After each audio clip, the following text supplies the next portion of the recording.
Paz a vosotros, hermanos. Ocupen su lugar. Y vamos a estudiar la palabra de nuestro Dios en estos tiempos en los cuales, hay mucha confusión. Hay mucha confusión en las personas, e inclusive en la iglesia de Dios también. A veces hay confusión. Nosotros hemos traído un tema de días atrás, por cuestiones de tiempo, no se ha podido concluir, pero sí es necesario seguir repasando y ser insistentes en este tema. Estábamos hablando de la nación de Israel, el plan de Dios para Israel. Y quizás alguien pudiera decir que es un tema que apenas estamos tomando, pero no, hermanos, este tema, así como lo esgrimimos aquí, lo ha enseñado la iglesia de Dios desde hace años. Nuestro hermano ministro Edmundo Arteaga, yo tengo 2 grabaciones en donde él lo predica. Una fue el sábado 29 de noviembre del 2014, hace que 17 años, no, 7 años, ¿no? Más o menos. Y otra que fue por allá por el año 2000 aproximadamente, 1999. Entonces ya tiene más de 21 años. Y revisando un poco en los materiales que tenemos, encontré una escuela sabática que se dio el sábado 27 de noviembre de 1971. Entonces pues ya tiene como 40 años, ¿no? Ya tiene como 40 años. Y hermanos, pues eso es lo que siempre ha predicado la iglesia de Dios. No es nuevo, no es algo diferente, y siempre ha sido la postura de la iglesia de Dios. Leíamos con nuestro hermano director la carta a los Romanos en su capítulo 11, y voy a tratar de irme rápido porque quiero terminar el día de hoy para la semana que entra explicar un poco de la segunda carta a los tesalonicenses, primera carta de los tesalonicenses, capítulo 4, que es algo que, hemos ido dejando, hemos ido posponiendo, pero vemos la necesidad que ya es requerida. Capítulo 11, leía nuestro hermano, y lo voy a retomar porque, era lo que insistíamos hoy en la mañana en el estudio. Las lecturas deben de ser claras para poder ser entendibles y ser comprendidas.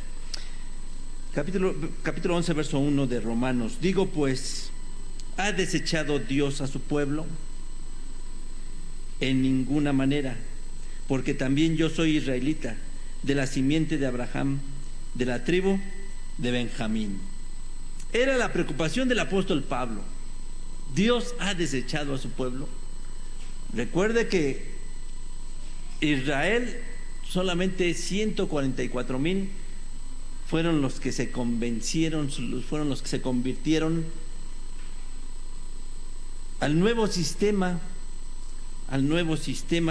que estaba trayendo el Señor Jesucristo. Y los demás dice que ¿qué? Fueron endurecidos. Eso ya lo explicamos tiempo atrás con el tema de los 144,000. Y viendo Pablo esa situación, dice, digo pues, ¿ha desechado Dios a su pueblo? Y cuando habla de su pueblo, está hablando de Israel. Y está hablando de toda la nación de Israel, no únicamente de una parte, de toda la nación de Israel. Y se los dice claramente: en ninguna manera, porque también yo soy israelita, de la simiente de Abraham, de la tribu de Benjamín. Dios no ha desechado a Israel. Verso 2: no ha desechado Dios a su pueblo, al cual antes conoció. ¿O no sabéis qué dice de Elías la Escritura, como hablando con Dios contra Israel? Dice: Señor, a tus profetas han muerto, y tus altares han derruido, y yo he quedado solo, y procuran matarme. Verso 4: mas ¿qué le dice la divina respuesta? He dejado para mí 7,000 hombres que no han doblado su rodilla delante de Baal. Así también, aún en este tiempo, han quedado reliquias por la elección de gracia. Y si por gracia, luego no por las obras, de otra manera la gracia ya no es gracia. Y si por las obras ya no es gracia, de otra manera la obra ya no es obra. No nos vamos a meter ahorita en este verso a explicarlo, hermanos, porque no terminaríamos, no llegaríamos al propósito de hoy, ¿no? Aquí simple y sencillamente el apóstol Pablo está marcando una elección, la elección de gracia. Le está diciendo, así como en los tiempos de Elías, Dios dejó a un grupo de hombres, dice, que no doblaron sus rodillas ante Baal. Elías se sentía solo y Dios le dijo: no pienses que eres el único, he dejado todavía. Y para los tiempos de Pablo se lo está diciendo, todavía hay una elección, la elección de gracia, la elección que iba a dar a conocer la doctrina del Señor Jesucristo, que la iba a llevar a las naciones.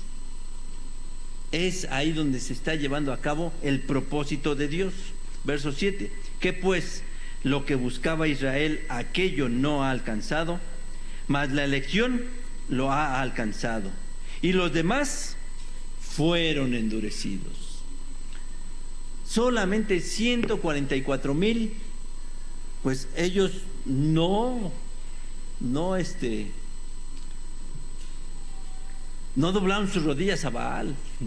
Solamente 144,000 fueron los que comprendieron el sistema del Señor Jesucristo. Israelitas, israelitas. Todos esos fueron israelitas. Y dice que todos los demás fueron endurecidos. Israel fue endurecido. Y fue endurecido, hermanos, al grado de que ¿qué? Al grado de que atacaron a la iglesia de Dios, persiguieron a la iglesia de Dios. Pablo fue uno de ellos, ¿no? Pablo fue uno de ellos, de los que persiguió a la iglesia de Dios. Verso 8: como está escrito, Dios les dio espíritu de remordimiento, ojos con que no vean y oídos con que no oigan, hasta el día de hoy. Y alguien pudiera decir, nada más hasta los tiempos de Pablo, nada más hasta los tiempos de Pablo fue endurecida la nación de Israel. No hubo, ya después, para nuestros tiempos, ya ese endurecimiento ya no es. Muchos predican que para estos tiempos, para nuestros tiempos, va a haber una predicación a Israel y va a haber convertidos judíos, pero se van a convertir a montones, dicen ellos. Se van a convertir a montones porque se va a predicar a Israel. Porque dicen, cuando interpretan los tiempos de los gentiles, que Los tiempos de los gentiles es cuando a todos los gentiles ya se les haya predicado la palabra de Dios. Cuando ya todos los gentiles hayan conocido del Hijo de Dios. Y actualmente podemos decir que ya el globo terráqueo conoce del Señor Jesucristo. Erróneamente, pero todos conocen del Señor Jesús. Dicen entonces los tiempos de los gentiles ya se cumplieron. Y ahora viene el tiempo ¿de quién? De los judíos. Ahora viene el tiempo en el cual se les va a predicar a los judíos. Y entonces ya está la venida del Señor. Hermanos, eso es lo que en muchas ocasiones la iglesia, bueno, pues ha creído. Hay quien todavía sigue predicando esto dentro de la iglesia de Dios. Pero los tiempos de los gentiles no se refiere a la predicación del evangelio por todo el mundo. No, se refiere al tiempo en el que la ciudad de Jerusalén iba a estar en manos de los gentiles, en que la nación de Israel iba a estar en manos de los gentiles. Y eso sí, ya se terminó, ya se concluyó. En 1948 los judíos regresan a su tierra. Pues desde antes, ¿no? Pero oficialmente se hizo la declaración de independencia en mayo de 1948.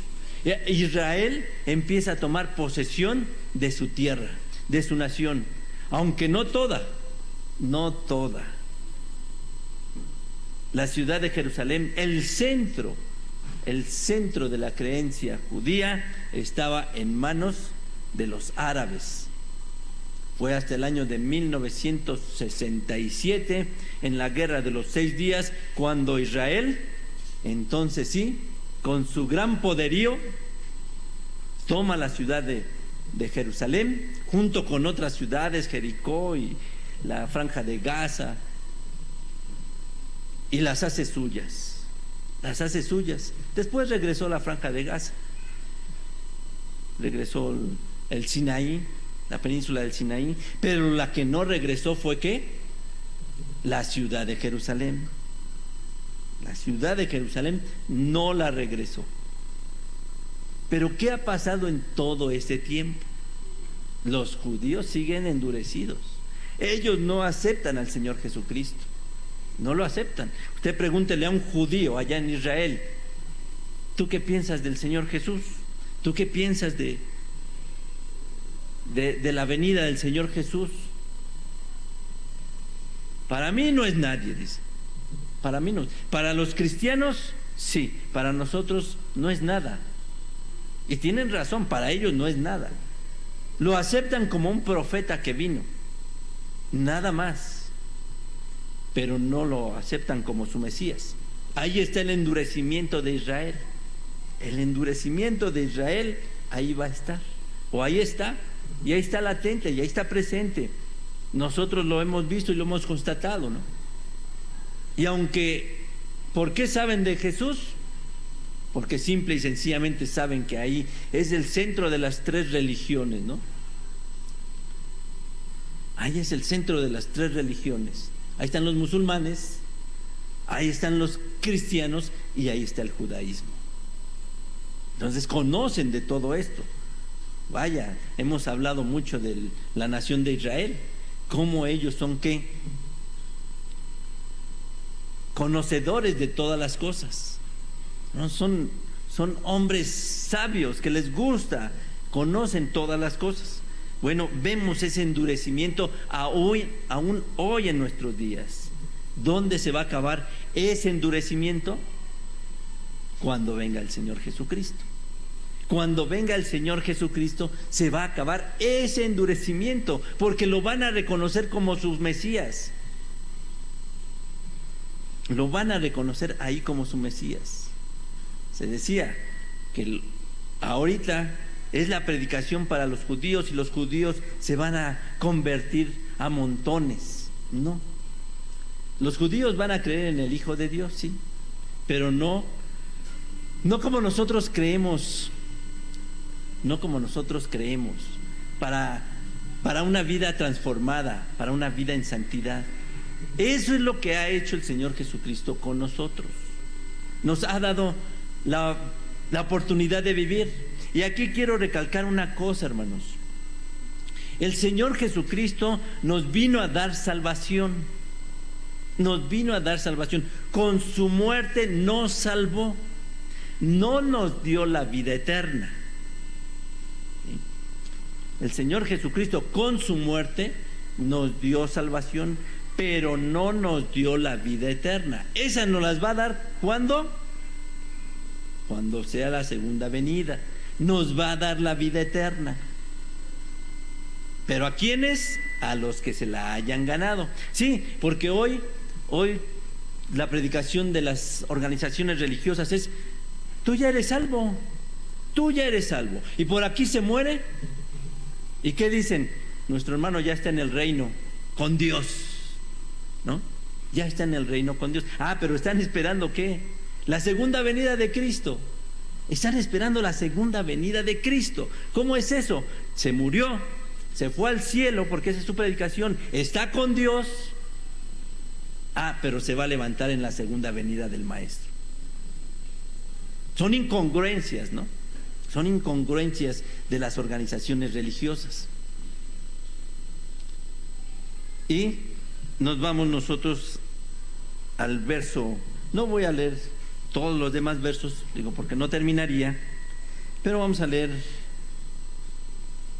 verso 23. Y aún ellos, si no permanecieren en incredulidad, serán ingeridos. Qué poderoso es Dios para volverlos a ingerir. Va a volver a ingerir ¿a quiénes? A los israelitas.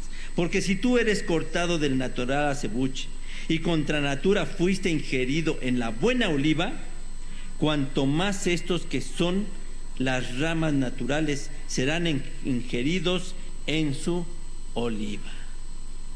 Dios va a volver a Israel a ponerlo como lo principal, ¿no? Como la buena oliva. Dice Pablo, y si tú que no le conocías, si tú que no eras parte de él, contra naturaleza, fuiste ingerido en la buena oliva, cuanto más Israel, ¿no? Cuanto más Israel, pues va a ser ingerido nuevamente. Porque no quiero, hermanos, que ignoréis este misterio, para que no seáis acerca de vosotros mismos arrogantes, que es lo que ha tenido el cristianismo y es lo que han tenido algunos de la Iglesia de Dios, que nos hemos vuelto arrogantes y decimos: no, los judíos yo no los quiero, los judíos son malos, los judíos han sido lo peor. Que el endurecimiento en parte ha acontecido en Israel hasta que haya entrado la plenitud de los gentiles. Era lo que les decía hace rato. Esa plenitud de los gentiles es cuando la nación de Israel dejó de estar en manos de los gentiles. Estuvo en manos de muchas naciones. De muchas naciones estuvo en manos la nación de Israel. Y a partir de 1948 ya está en manos de Israel, de los judíos. Y no se diga la ciudad de Jerusalén, la ciudad de oro, la ciudad santa, que está aquí, ahora ya en manos de los israelitas, de los judíos, desde el año de 1967 en la guerra de los 6 días. Y veíamos verso 26, y luego todo Israel será salvo como está escrito. Y ya lo vimos, hermanos, esto estaba escrito, que Israel iba a regresar a su nación y que Israel iba a ser perdonado por Dios. Ya en predicaciones anteriores, lo malo es que se nos atravesó la semana infantil y varios eventos, pues ya no le dimos continuidad, ¿no? Ya no se le dio continuidad, pero hermanos, si aquí el apóstol Pablo está diciendo que Israel va a ser salvo, no significa que Israel, hermanos, usted le va a ir a predicar a Israel, que usted le va a ir a predicar a los gentiles le van a ir a predicar a Israel, que los gentiles le van a enseñar, ¿no? No le vamos a ir a enseñar a Israel. Israel tiene otro sistema de salvación. Apocalipsis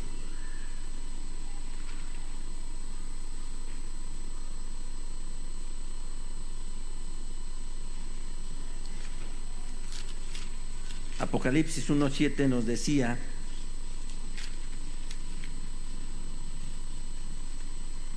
he aquí que viene con las nubes y todo ojo le verá, y los que le traspasaron y todos los linajes de la tierra se le lamentarán sobre él. Así sea. Amén. He aquí que viene con las nubes y todo ojo le verá. Y todo el mundo nos preguntamos: ¿cómo va a ser esto? ¿Cómo va a ser esto? Y tenemos la duda y queremos saber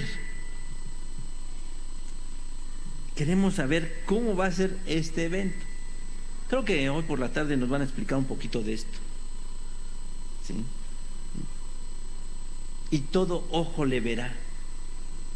Claro, todos los que estén vivos, todos los que estén vivos en ese instante podrán verlo.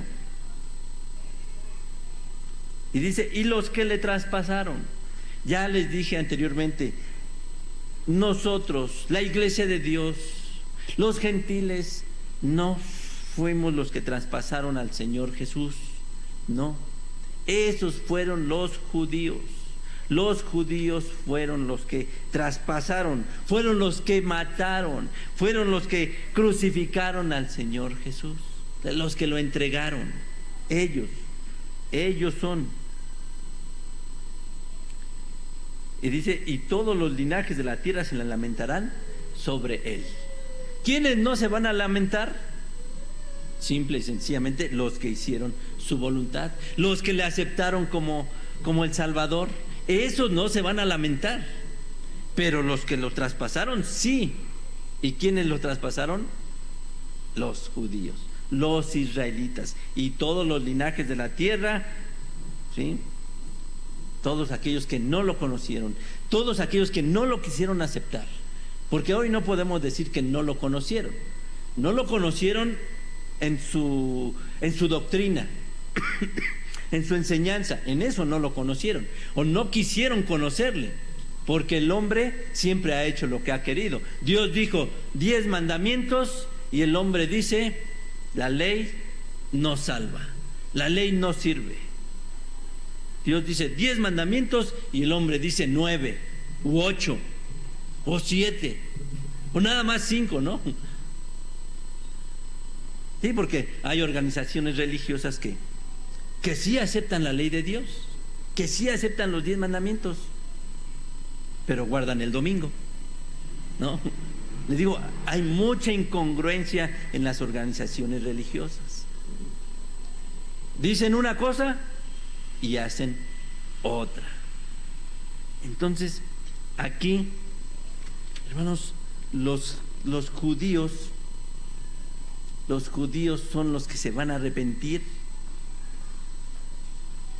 Ellos fueron los que se van a arrepentir. ¿Por qué? Porque fueron los que dijeron: crucifícale, crucifícale. Por eso va a ser el arrepentimiento. Ya el Señor Jesucristo vino y sensibilizó al hombre. Ha sensibilizado al hombre. Lo ha tocado su corazón, lo ha llevado por caminos de rectitud, pero aquellos que de verdad lo han comprendido. Esa es la misión del Señor Jesucristo. Pero, hermanos, Israel, aquí es la duda.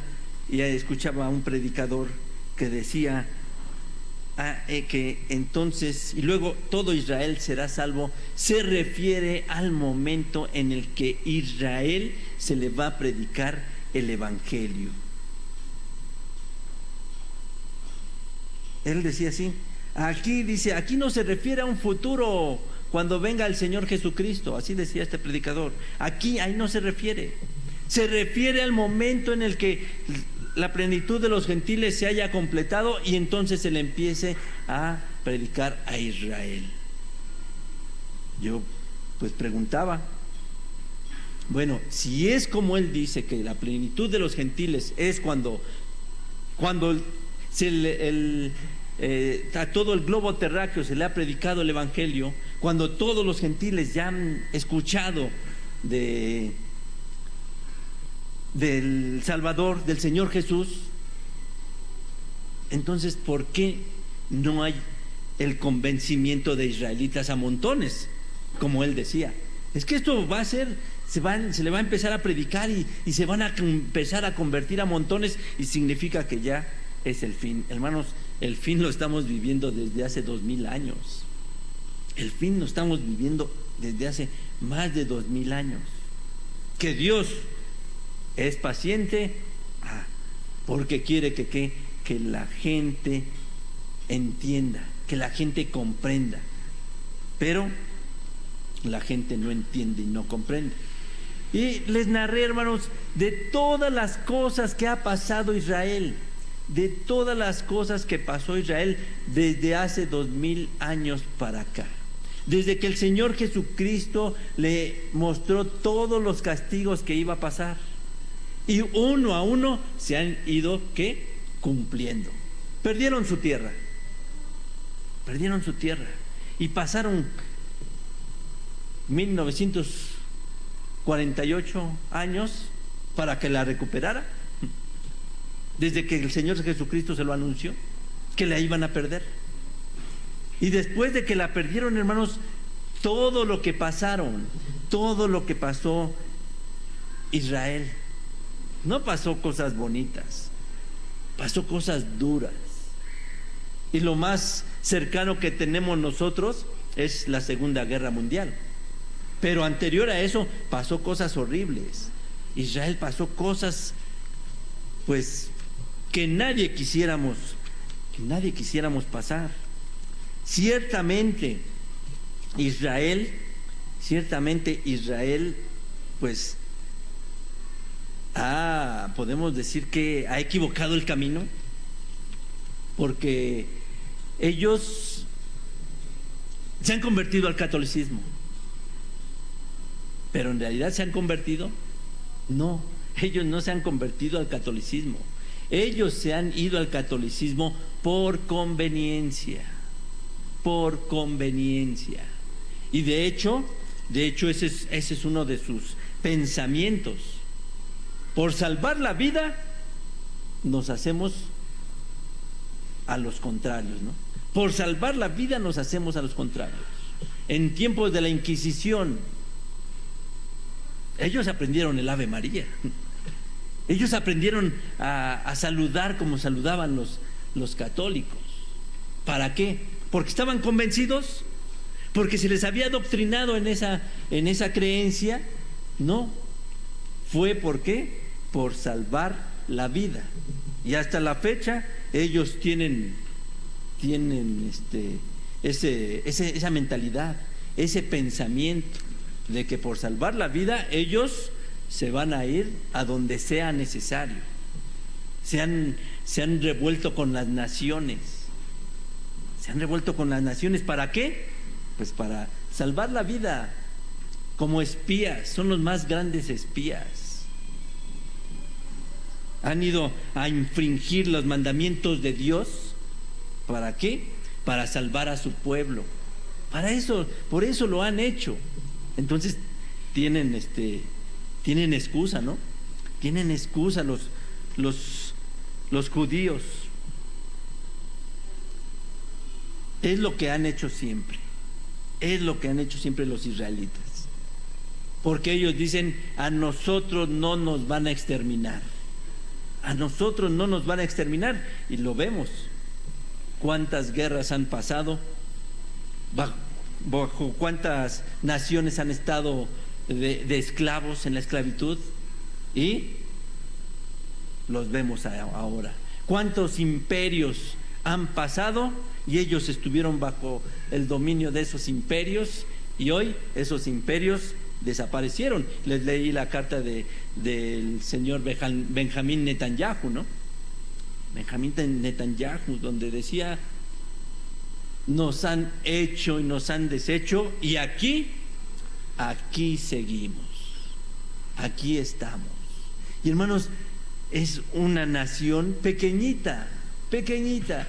Nuestro país, México, nuestro querido país México, que tiene 200 y tantos años de independencia, no es ni la mitad de poderosa que es Israel. Israel tiene apenas, ¿qué? ¿Va a cumplir 80 años?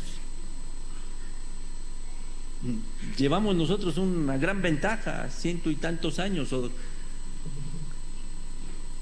y no somos ni siquiera la mitad del poder que tienen ellos. Se han convertido en la nación, una de las naciones más poderosas, pero ¿sabe qué? Silenciosa, silenciosa. Ellos no hacen alarde de todo lo que tienen, y sin embargo, cada vez que hay una guerra, se muestra su poderío. Ahí está el poderío de Israel. ¿Quién le ha dado toda esa oportunidad? ¿Quién le ha dado todas esas bendiciones? Vamos a ver Salmo 89.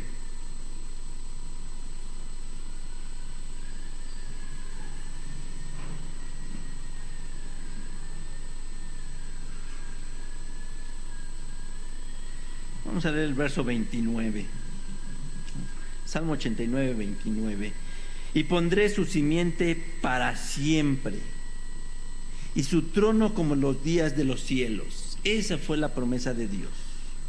Esa fue la promesa de Dios para Israel. Si dejaren sus hijos mi ley, y no anduvieren en mis juicios, si profanaren mis estatutos, y no guardaren mis mandamientos, entonces visitaré con vara de rebelión, y con azotes sus iniquidades. Ahora sí que los iba a corregir, ¿no? Los iba a castigar. Entonces visitaré con vara su rebelión. ¿Para qué es una vara?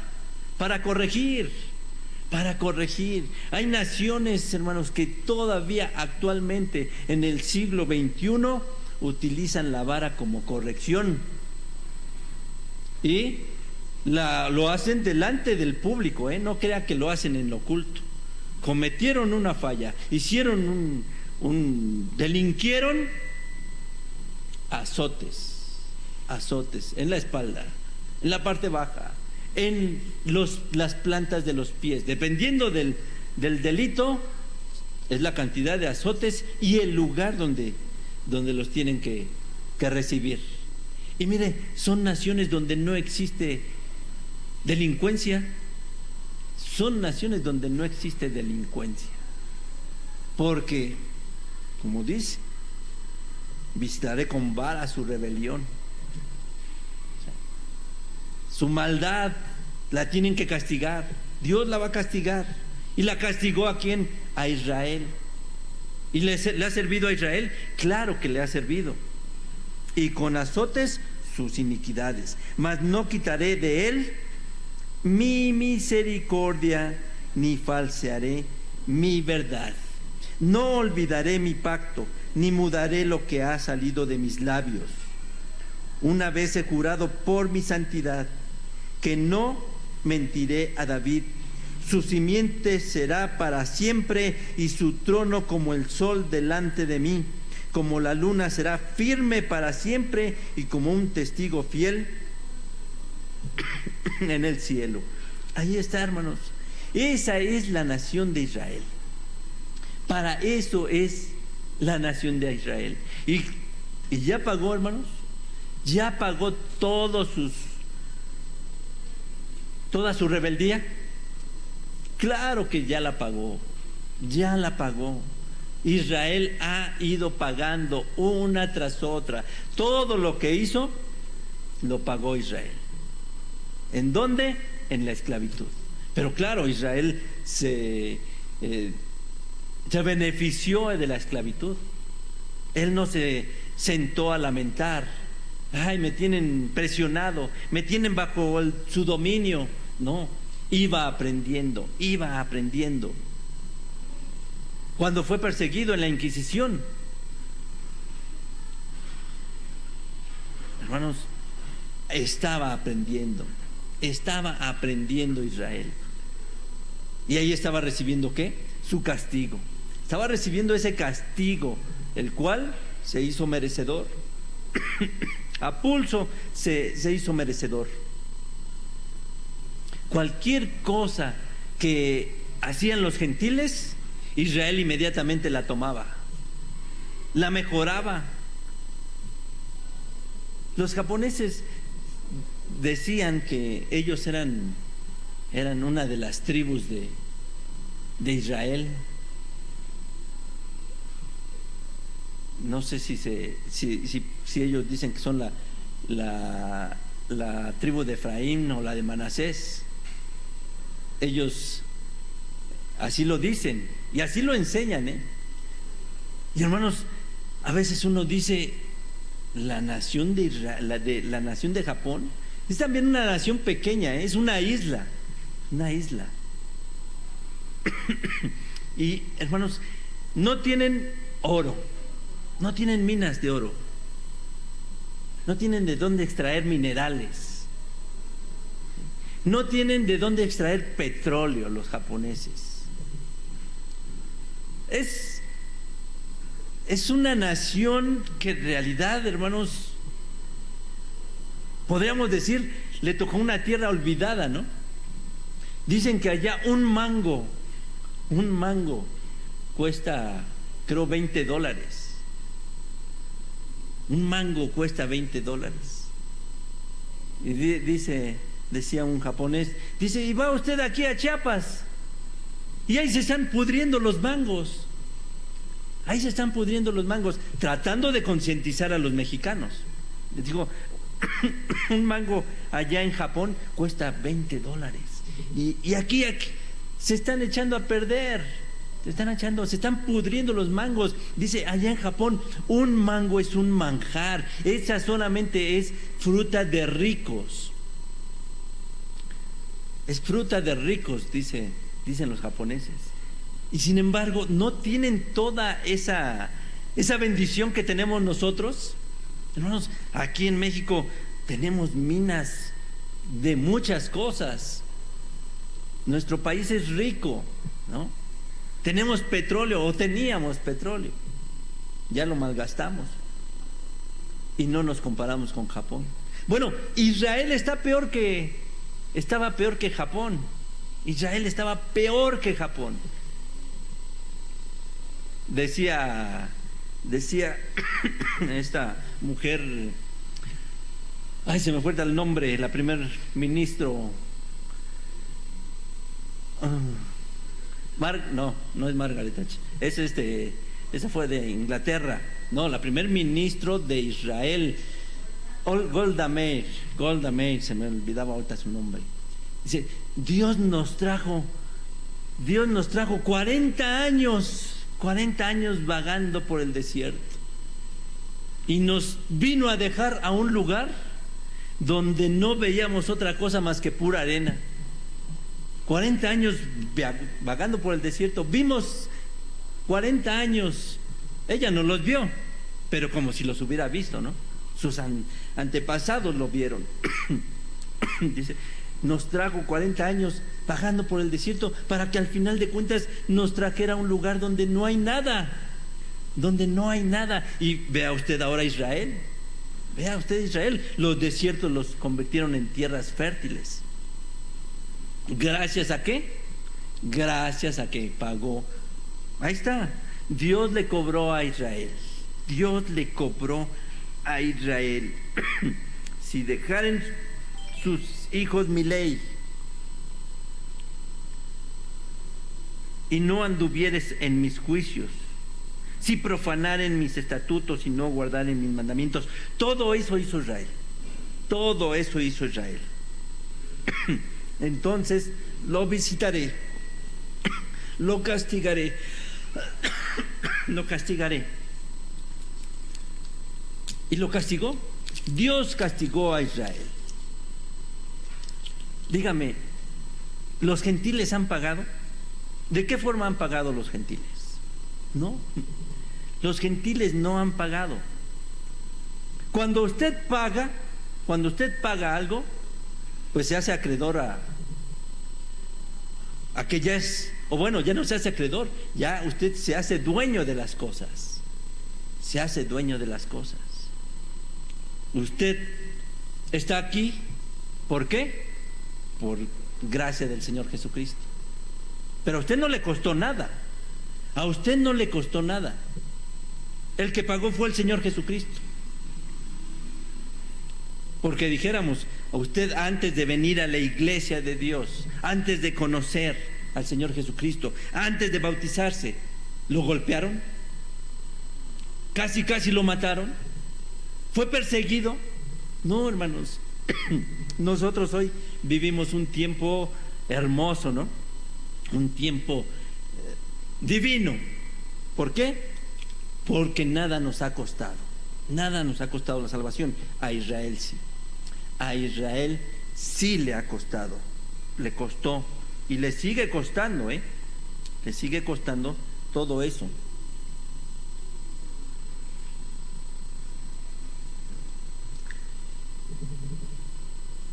Dice, vamos a leer ahora Isaías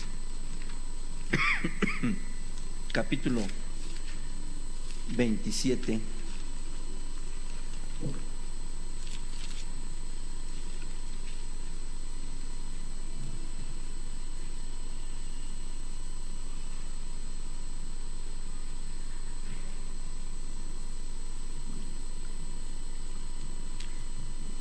Isaías 27, verso 6. Días vendrán cuando Jacob echará raíces, florecerá y echará renuevos. Y echará renuevos Israel, y la haz del mundo se henchirá de fruto. ¿Acaso ha sido herido como quien lo hirió? ¿O ha sido muerto como los que lo mataron? Como medida la castigará en sus vástagos. Él reprime su recio viento en el día del aire solano. De esta manera pues será purgada la iniquidad de Jacob, y este será todo el fruto, la remoción de su pecado, cuando tornaré todas las piedras del altar como piedras de cal desmenuzadas, y no se levantarán los bosques ni las imágenes del sol, porque la ciudad fortalecida será asolada, la morada será desamparada y dejada como un desierto.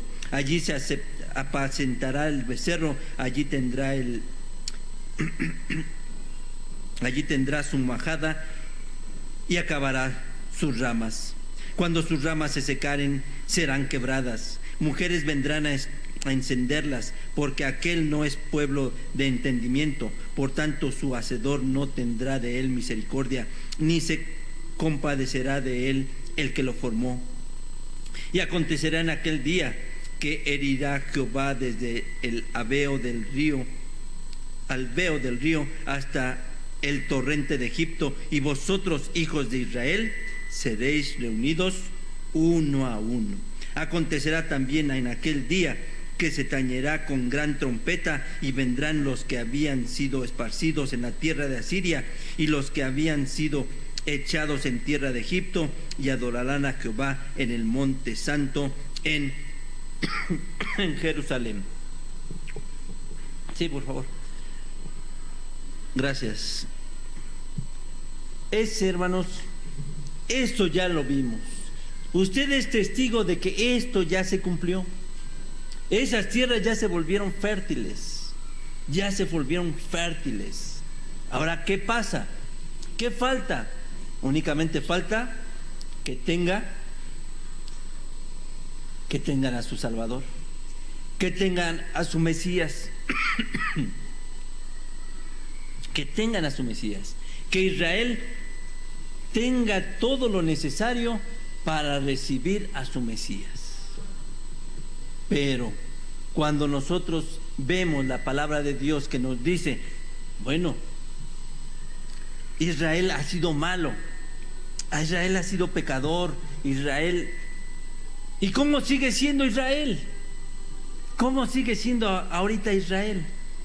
Israel ahorita sigue siendo malo. Si siguiera siendo malo, Dios no le diera tantas bendiciones.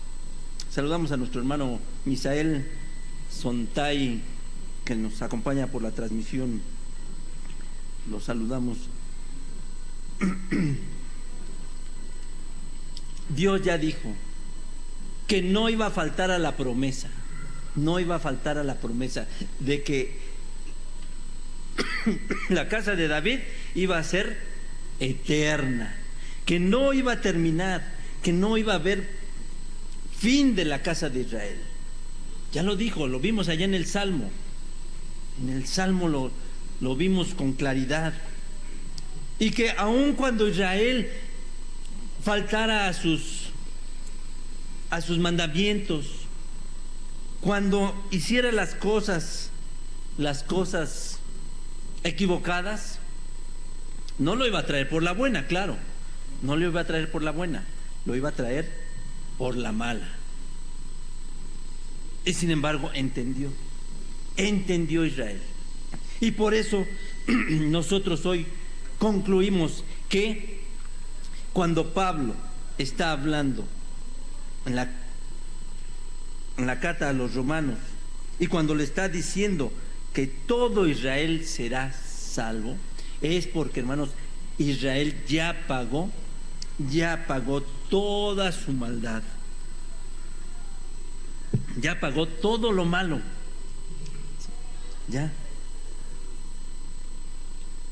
Y entonces, ¿qué va a pasar con Israel? Simple y sencillamente, hermanos, tiene que esperar la llegada de su Mesías. Tiene que llegar la esperada de su Mesías. Y entonces lo reconocerán. Y es cuando Él les va a decir: ustedes me crucificaron.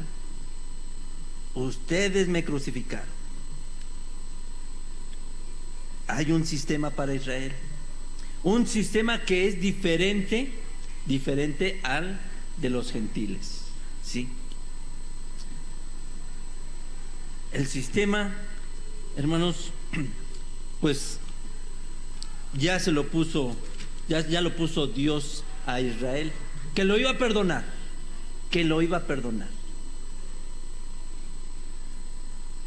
El Señor Jesucristo pagó por nosotros. Él fue sacrificado. Él dio su vida por nosotros. Fuimos limpios por su sangre. E Israel no lo aceptó. Entonces Israel tuvo que someterse a un sistema de castigo, a un sistema duro, a un sistema en el cual Dios lo azotó y comprendió, entendió Israel, y Israel va por el camino. Aunque Israel ahorita dice, allá en Israel dicen, los jóvenes quieren que los antros se abran los viernes por la noche. ¿Sí? Están peleando porque los cines se abran los viernes por la noche, porque eso sí, a la puesta del sol en Israel, hermanos, lo que es la ciudad de Jerusalén, todo cierra, no se ve ahí. Todos los comercios están cerrados, los bancos, el Shabbat, todos los negocios están cerrados. Inclusive dicen que en cuanto empieza a caer la oscuridad, se vacían las calles y empiezan a salir todos los ortodoxos, judíos ortodoxos, empiezan a llenar las calles. Y no hay automóviles, no hay automóviles. Ellos salen caminando y se dirigen a sus sinagogas, caminando. El transporte público se detiene. No hay transporte público en Israel. ¿Aprendió Israel? Claro que aprendió. Claro que aprendió. ¿Le sirvió todo eso a Israel? Todos esos golpes, todos esos castigos, Israel está aprendiendo. ¿Y los gobiernos qué le dicen a los jóvenes? No. El sábado inicia a la puesta del sol y termina la puesta del sol. En todo ese tiempo no hay lugares de diversión abiertos, ni habrá. No hay ni habrá. ¿Aprendió Israel? Aprendió Israel. ¿Cómo? A golpes. ¿Y eso a dónde lo va a llevar? A la salvación. Eso lo va a llevar a la salvación. Pero distinto a los gentiles. Muy distinto a los gentiles. Y si usted dice, bueno, pues me voy a convertir en judío, ¿no? Pues ni los judíos lo van a aceptar. Ni los judíos lo van a aceptar. Entonces, ¿Dios qué va a hacer? Lo va a usted, ¿a qué? A juzgar como a todos los gentiles.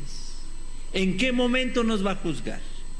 Sí, hermanos, porque tenemos este verso, 1 Tesalonicenses 4.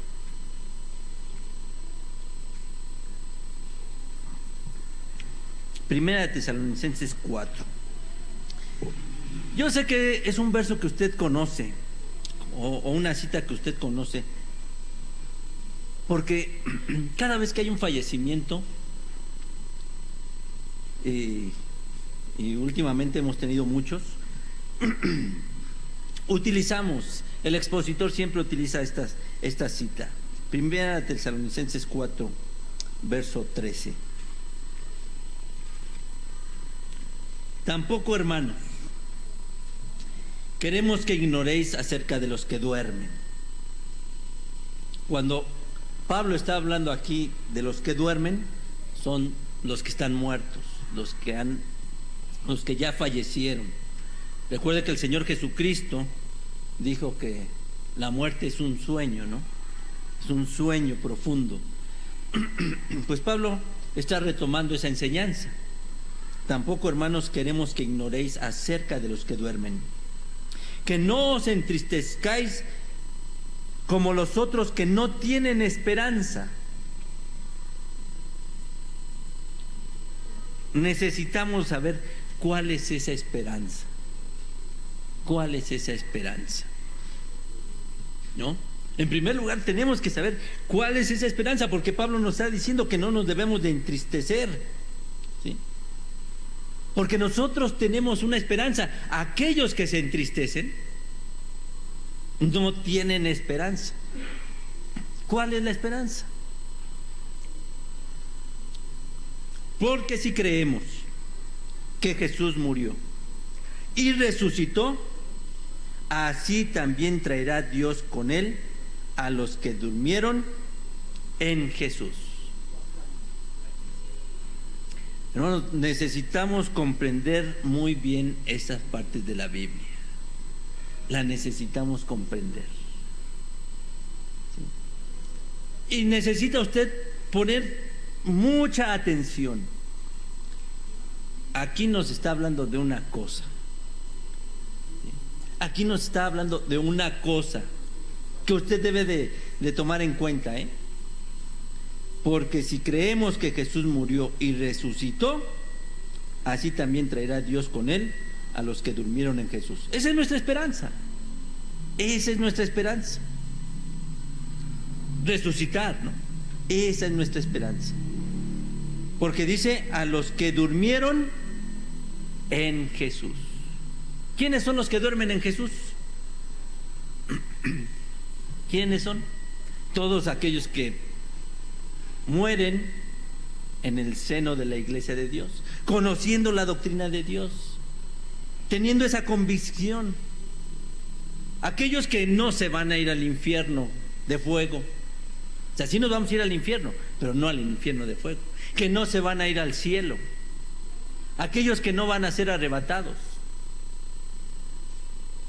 Esos son los que durmieron en Jesús, o los que duermen en Jesús.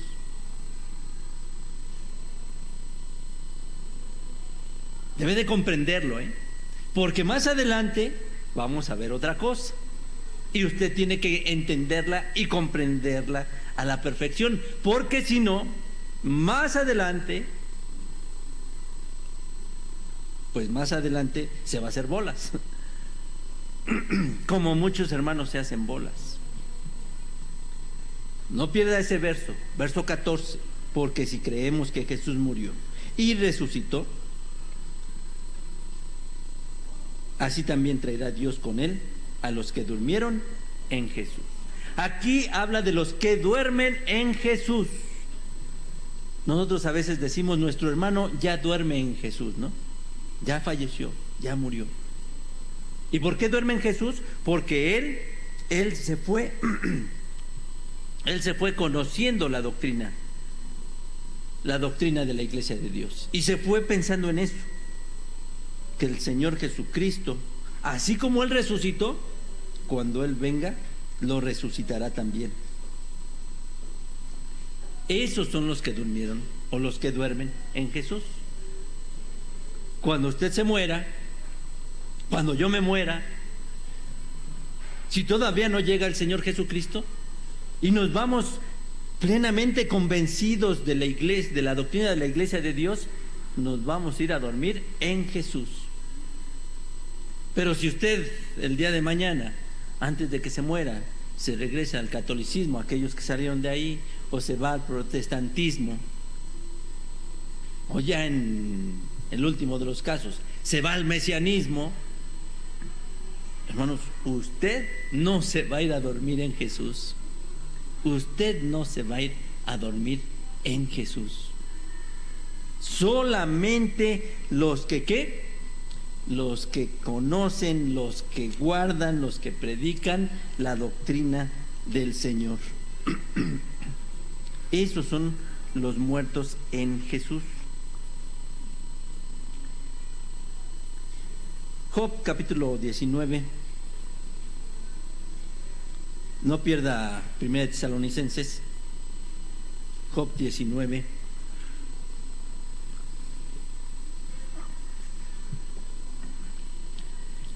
Verso 25. Yo sé que mi Redentor vive y al final se levantará sobre el polvo. Y después de deshecha esta mi piel, aún he de ver en mi carne a Dios, al cual yo tengo de ver por mí, y mis ojos lo verán y no otro, aunque mis riñones se consuman dentro de mí. Yo sé que mi Redentor vive, decía Job.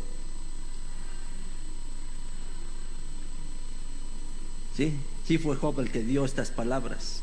Yo sé que mi Redentor vive y al fin se levantará sobre el polvo, y también lo levantará a él, ¿no?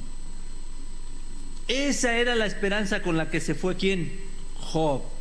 Y esa es la esperanza con la que nos vamos todos nosotros. Esa es la esperanza en la que nos vamos a ir, siempre y cuando usted permanezca en la iglesia de Dios. Si usted no permanece en la iglesia de Dios, hermanos, pues entonces su esperanza va a ser vana.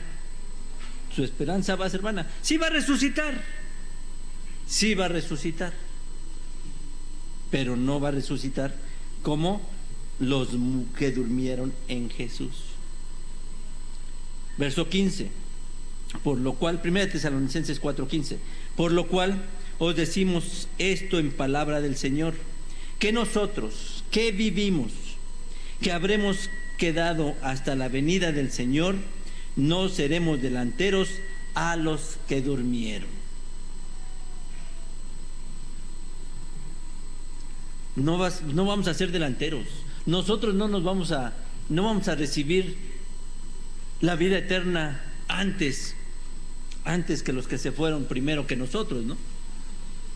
No vamos a recibir las bendiciones, no. Pablo lo está diciendo bien claro.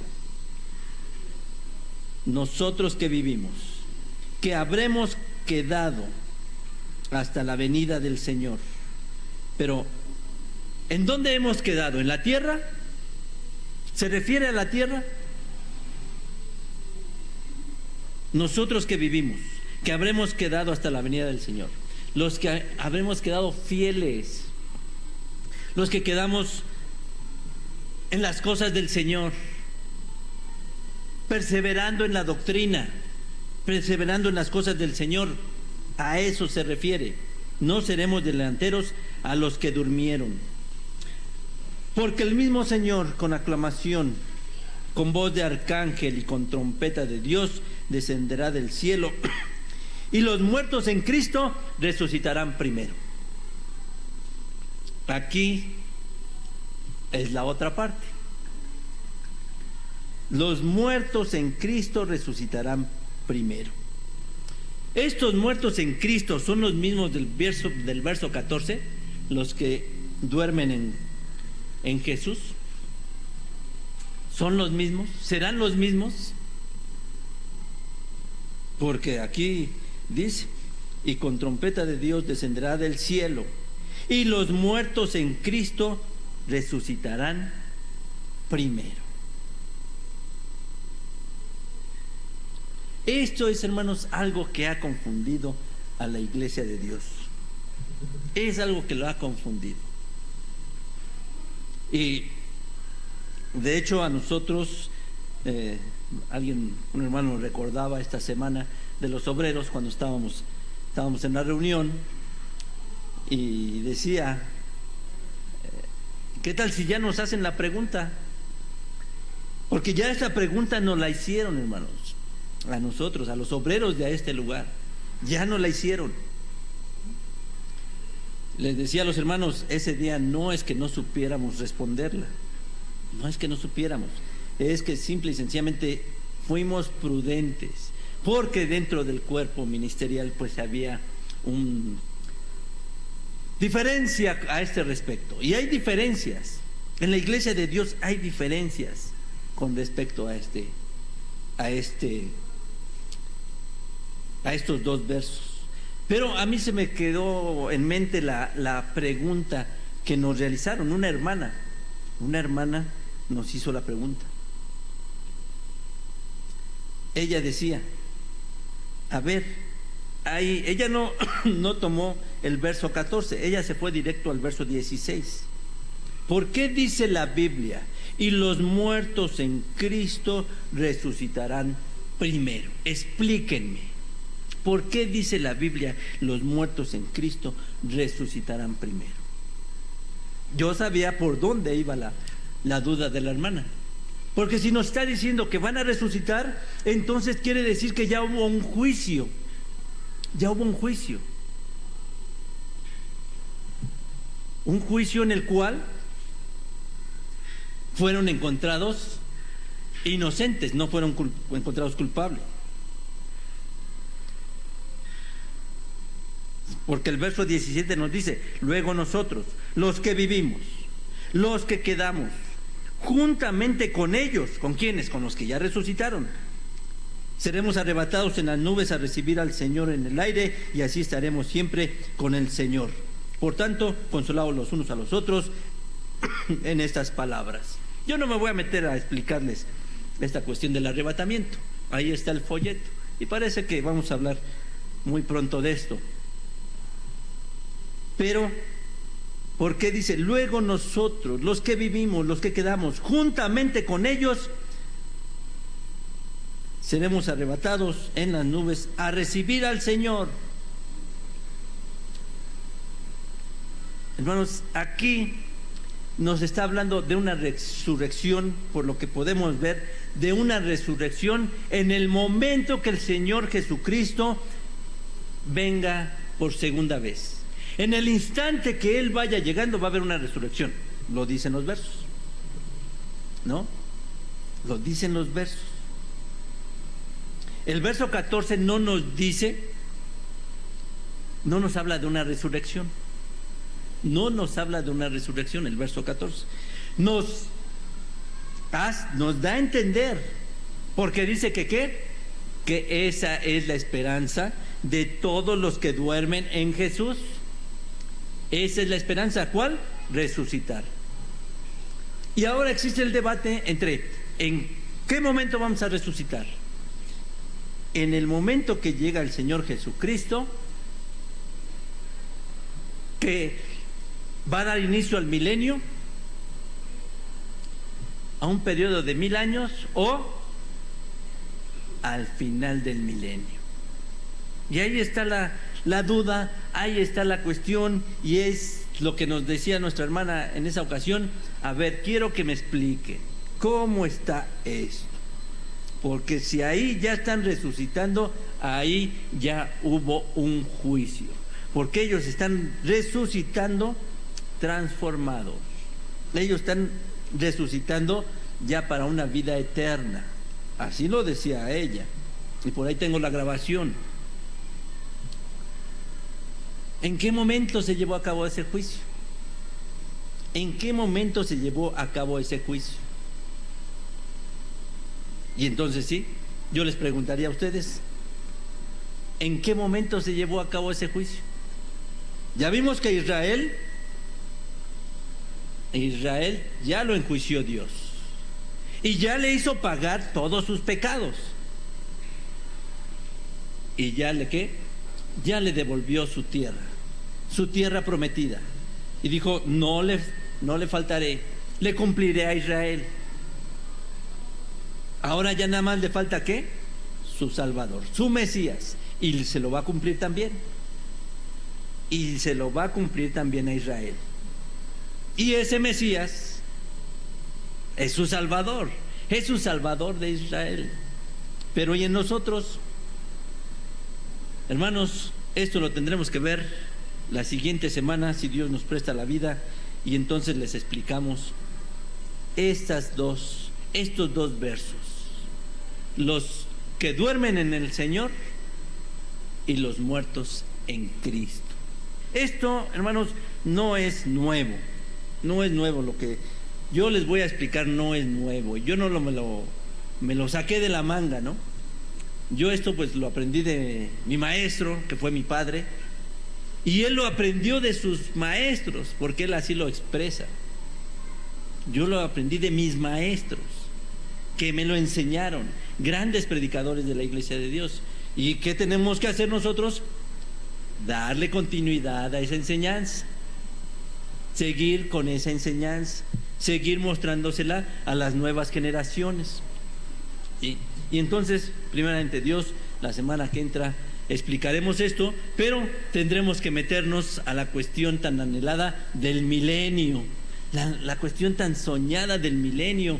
Y hermanos, pues escuchaba un orador que decía: va usted a escuchar cosas inimaginables, va a escuchar cosas inimaginables, que usted jamás escuchó o jamás pensó escuchar aquí, aunque ya las debió de haber escuchado, porque le digo, yo no las traigo nuevas, no son nuevas. Digo, al menos de que Israel va a ser salvo, la Iglesia de Dios la ha predicado por hace 40 años. He buscado otros artículos más viejos, porque es lo que quiero, ¿sí? Cuando alguien me diga: eso no predicaba la Iglesia de Dios, aquí está, ¿sí? Ahí tengo las pruebas, ¿no? ¿Sí? Ahí está el cuaderno de escuela sabática de 1971, donde ahí dice, ¿sí?, que todo Israel va a ser salvo. No es cuestión mía, es la enseñanza que ha dado la Iglesia de Dios por muchos años. Que Dios les bendiga. Paz a vosotros.